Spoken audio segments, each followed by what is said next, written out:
Olá, vamos trabalhar aqui a introdução à teoria geral da Previdência Social, tá? Apenas para que a gente relembre um pouquinho.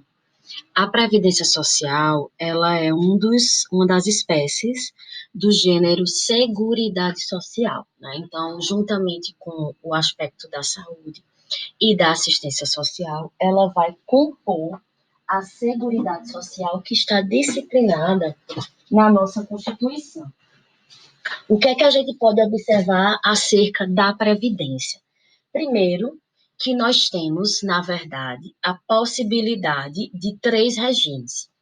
Dois regimes que são regimes obrigatórios, que são compostos pelo regime geral de previdência social e também os regimes próprios de previdência social.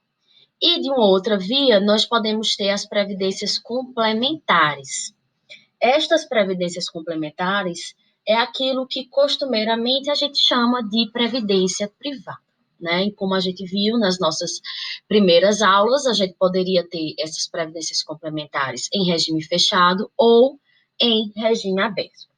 Então, o nosso objeto de estudo vai ser o regime geral de previdência social. Esse regime geral, ele é o regime mais amplo, porque ele é o responsável pela cobertura da grande parte dos trabalhadores brasileiros, né? E a sua gestão, ela é realizada pelo INSS, como nós também podemos ver no estudo da Organização da Seguridade Social.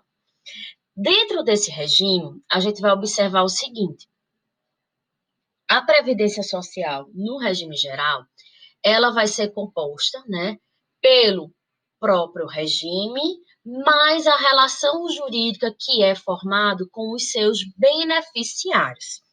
Então, a gente percebe o seguinte: eu terei um bloco, né, de beneficiários compostos por segurados e dependentes, e esse bloco de beneficiários terá uma relação jurídica previdenciária, né? Então, os beneficiários são aqueles que poderão gozar das prestações previdenciárias, ou seja, eles vão poder gozar dos benefícios e dos serviços da Previdência Social, tá? Então, aqui eu terei como beneficiário sempre uma pessoa física, certo? É diferente do cenário de contribuintes, né? As contribuições, elas não terão como sujeito passivo apenas pessoas físicas, certo? Então, a gente tem, sim, como contribuintes, pessoas físicas, pessoas jurídicas, entes de direito público, entes de direito privado, entes despersonalizados. Aqui, o nosso foco vai ser em cima dos beneficiários da Previdência, certo? Esses beneficiários, eles vão ser divididos entre segurados e dependentes. E aí, o que é que a gente vai poder observar? É como se esses beneficiários, eles fossem os credores da Previdência Social, tá? Agora, claro, nessa relação jurídica, né, previdenciária, eles não são exclusivamente credores, tá? Então, eles também vertem as suas contribuições para o regime. Então, esses dois tipos de beneficiários que a gente divide entre segurado e dependente serão diferenciados por dois aspectos. O primeiro é aquele que possui o vínculo, certo? E o segundo é a sua sistemática de filiação e inscrição junto à Previdência Social. Então, o que é que a gente pode observar? O segurado será aquele que terá um vínculo direto com a Previdência Social. Ou seja, ele é, por si só, já afiliado. Então, vamos visualizar aqui. Eu tenho a Previdência Social e eu vou ter aqui um segurado. Então, o segurado, ele está intimamente e diretamente relacionado com a previdência, certo? Então, esse vínculo aqui, ele vai decorrer direitos e obrigações, tá? Então, por exemplo, o segurado ele tem a obrigação de contribuir e o segurado ele vai ter o direito de receber ou usufruir de benefícios ou serviços dessa previdência social, tá? Esse segurado aqui, ele vai poder ser obrigatório ou facultativo, tá? A depender do regime de filiação que ele possui, certo? Exercendo ou não uma atividade remunerada, certo? Então, a gente vai ter que o segurado, ele tem um vínculo jurídico com a Previdência Social. Esse vínculo jurídico, ele é a filiação, tá? O dependente, ele não é filiado à Previdência Social. O dependente tá aqui, ó. O dependente, na verdade, ele tem uma relação jurídica com o segurado, que em razão dessa relação jurídica, fazer assim pontilhado para diferenciar, ele terá vínculo com a Previdência Social. Então, por isso que esse nome é dependente. Se não houvesse essa relação jurídica aqui, não haveria vínculo com a Previdência Social, tá? Então, o dependente, ele não é filiado, certo? Ele é vinculado juridicamente ao segurado e, em razão disso, ele liga-se à Previdência Social. Então, aqui a gente já pode afastar algumas confusões. Primeiro, essa relação de dependente, ela nada tem a ver com a sucessão civil, tá? Então, a gente vai ver mais na frente que os dependentes não são necessariamente os sucessores na linha civil, certo? E o segundo ponto, eu posso sim a mesma pessoa física figurar como segurado e como dependente. Então, vamos imaginar Maria é segurada e ela também é dependente em razão do vínculo jurídico que ela tem com João, que é segurado. Maria e João são cônjuges, Maria e João contribuem para a Previdência, Maria e João, eles ocupam as posições de segurados e dependentes. Inclusive, eu posso receber um benefício na condição de segurado e também na condição de dependente, tá? Até porque esses benefícios aqui, eles não se misturam. Por exemplo, a aposentadoria, ela é um benefício de segurado. A pensão por morte, ela é um benefício de dependente, certo? Mas eu posso preencher os requisitos legais para me aposentar, como também, na qualidade de dependente, eu poderei preencher os requisitos legais para receber a pensão por morte. Um não exclui o outro, certo? Então, essas relações aqui, elas são relações diferenciadas, mas a mesma pessoa física, ela pode ocupar as duas posições, tá? Então, primeiro a gente vai estudar quem são os segurados da Previdência Social no RGPS, certo? E depois a gente vai estudar quem seriam os dependentes, tá? Então, primeira coisa que a gente vai dividir aqui, eu vou reconhecer que tenho dois níveis de beneficiários, né, que são os segurados e os dependentes. Os segurados, eles se dividem em dois grandes blocos, os obrigatórios e os facultativos, certo? E os dependentes, eles vão se dividir em três classes, ok? Dos segurados obrigatórios, eu ainda terei uma subdivisão entre a categoria empregado, empregado doméstico, contribuinte individual, trabalhador avulso e segurado especial. Então, a legislação ela vai me indicar quem é cada um deles, tá? Então, a gente vai estudar cada um destes segurados para reconhecer o porquê, como que se deu esse vínculo jurídico entre o segurado e a Previdência Social no regime geral, certo? Os facultativos compõem um bloco único, não tem subdivisão, tá? Então, a legislação também me diz quem são os facultativos. Os dependentes, a legislação também vai me indicar, né? Então, ela vai dividir em três classes. Uma classe sempre vai excluir a outra. Por isso que eu digo que é sempre interessante a gente retirar, suprir essa ideia de que os dependentes, eles seriam os sucessores civis, tá? Então, pode coincidir como pode não coincidir.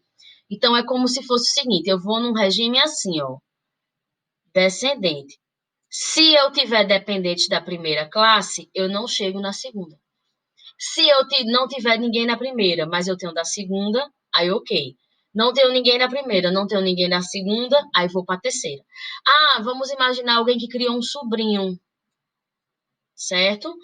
Mas não tinha, assim, regulamentação nenhuma dessa guarda, nada. Esse sobrinho pode vir a ser dependente previdenciário? Não, tá? Por quê? Porque ele não está em nenhuma das classes.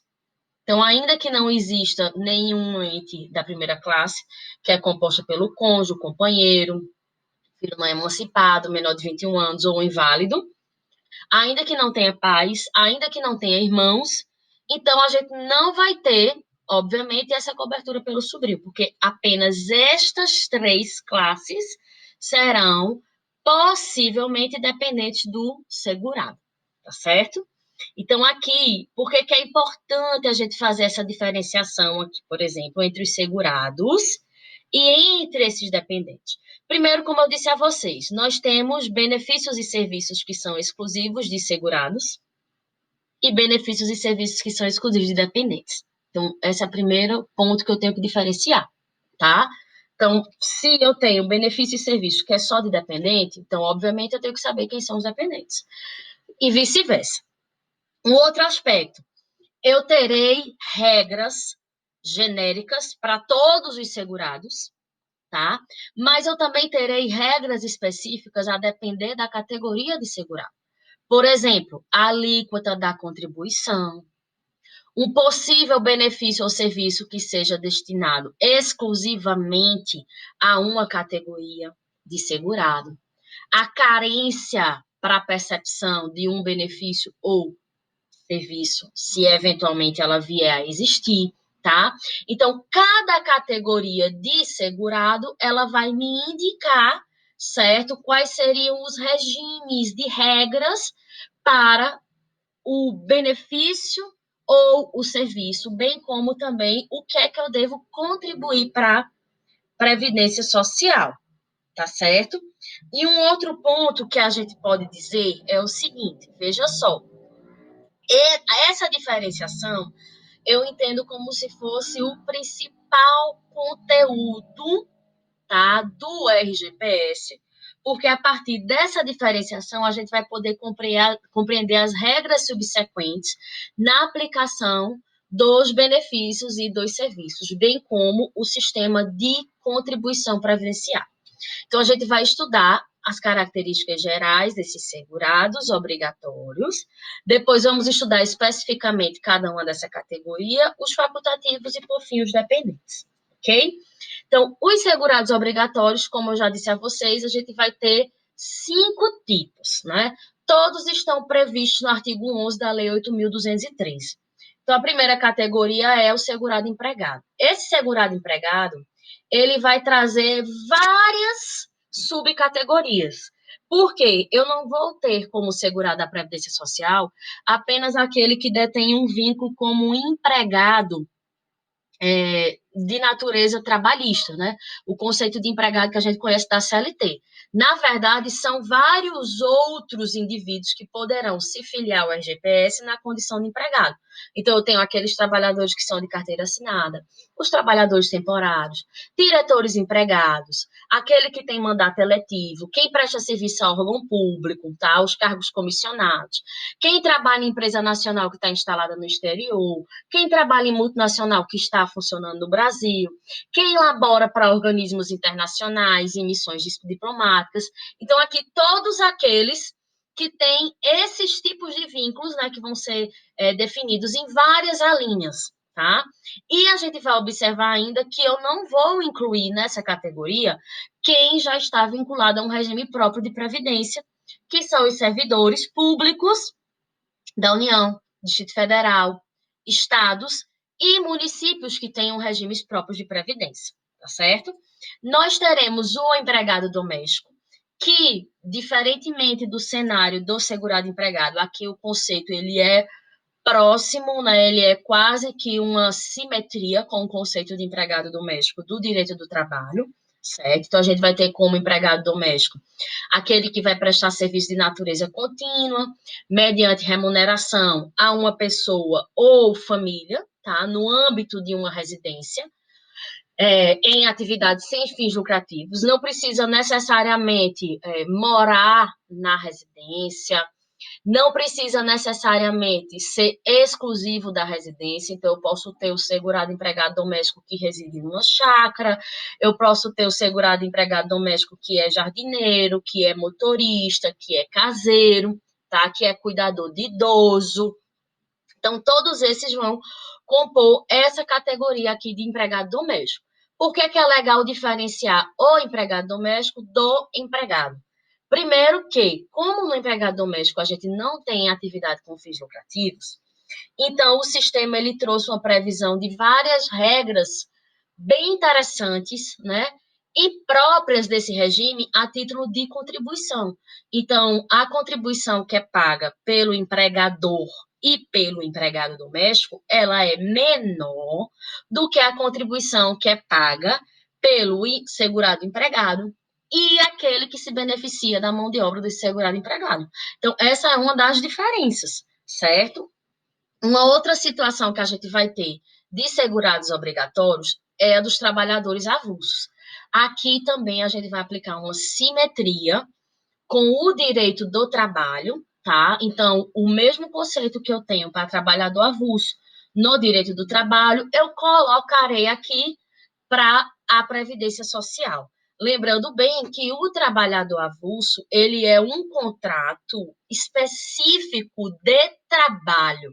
A gente não tem aqui uma relação de emprego, mas eu tenho uma relação de trabalho, que é diferente do que grosseiramente a gente chama de trabalhador avulso, inclusive aqui na nossa região, que muitas pessoas acabam confundindo o trabalho clandestino com o que seria trabalhador avulso, né? E denomina aqueles trabalhadores sem carteira assinada de trabalhador avulso, né? Então, isso é uma atecnia, né? Já que o trabalhador avulso é uma espécie típica de contrato de trabalho, consistente naquele que, estando sindicalizado ou não, ele vai prestar serviços de natureza urbana ou rural a uma ou várias empresas, sem a existência de vínculo empregatício, porém com uma intermediação obrigatória.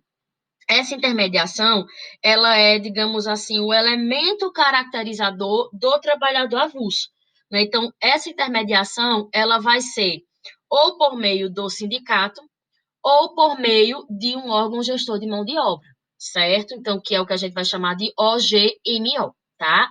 Dentro dessa categoria, a gente vai ter alguns tipos de trabalhadores, né, de atividades econômicas que são executadas por trabalhadores prioritariamente nesse regime aqui de labor, como é o caso dos trabalhadores em portos, como é o caso dos trabalhadores na indústria do cacau, do café e também de extração do sal. Então, são os exemplos típicos de trabalhador avulso. Nós temos ainda os segurados obrigatórios, que são os especiais. Nesse caso aqui, vai ser segurado especial aquele que a gente grosseiramente conhece como agricultor familiar, aquele que vive da subsistência na agricultura, na pecuária, tá? Ou seja, é aquela pessoa física que reside ou não no imóvel rural, mas ele trabalha, né, num imóvel rural que tenha até 4 módulos fiscais e ele não exerce uma atividade de mão de obra assalariada, certo? Obedecendo um limite legal temporal. Ele não faz uso de uma mão de obra assalariada também permanente, obedecendo um limite temporal, tá?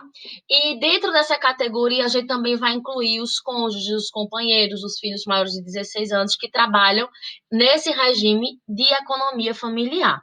Além desses trabalhadores e pecuaristas, né, de pequeno porte, nós também vamos ter o pescador artesanal, que será conceituado conforme a legislação, e o índio, que também exerce atividade rural com os seus familiares. E, por fim, a gente vai ter, né, na quinta categoria de segurado obrigatório, o que nós conhecemos como seguridade contribuinte individual. Quem é que seria esse contribuinte individual? Aqui a gente vai ter uma espécie de junção de outras três categorias que nós tínhamos até antes de 99, que eram as categorias de segurado empresário, autônomo e o equiparado autônomo. Essas três categorias foram unificadas nessa categoria de contribuinte individual, que nós vamos conceituar como a categoria residual. Nesse caso aqui, esses contribuintes individuais, eles serão todas aquelas pessoas que exercem atividade remunerada e que não estão inseridas em nenhuma das outras quatro categorias, tá? Então, por isso que eu vou dizer que é a categoria residual. Então, é quem trabalha por conta própria, são os empresários, são os trabalhadores que prestam serviço de natureza eventual, são os sacerdotes, são os síndicos remunerados, são os taxistas, são os Uberes, por exemplo, os entregadores, as diaristas, os pintores, os associados de cooperativa de trabalho, enfim, uma infinitude. A gente vai ter aqui, na verdade, uma espécie de rol exemplificativo, porque essa é a categoria residual, tá? Então, aqui, só para que a gente feche esse raciocínio introdutório dos segurados obrigatórios. Vamos voltar aqui. Por que que eu chamarei esses segurados de obrigatórios? Reparem só, essas 5 categorias, eles vão exercer atividade remunerada, ok? Essa atividade remunerada acaba dando a essas 5 categorias uma filiação compulsória, tá? Então, a gente vai partir novamente daquela perspectiva que, se eu recebo em razão do meu labor, se é uma onerosidade no meu labor, então eu estou obrigatoriamente filiado ao RGPS, certo? Claro, desde que eu não esteja filiado a um RPPS, tá bom? Que são os regimes próprios. Então, essa é a premissa inicial que a gente vai ter. No bloco seguinte, a gente vai trabalhar cada uma dessas categorias e, posteriormente, os facultativos e também, naturalmente, os dependentes dos segurados, tá bom? Até já.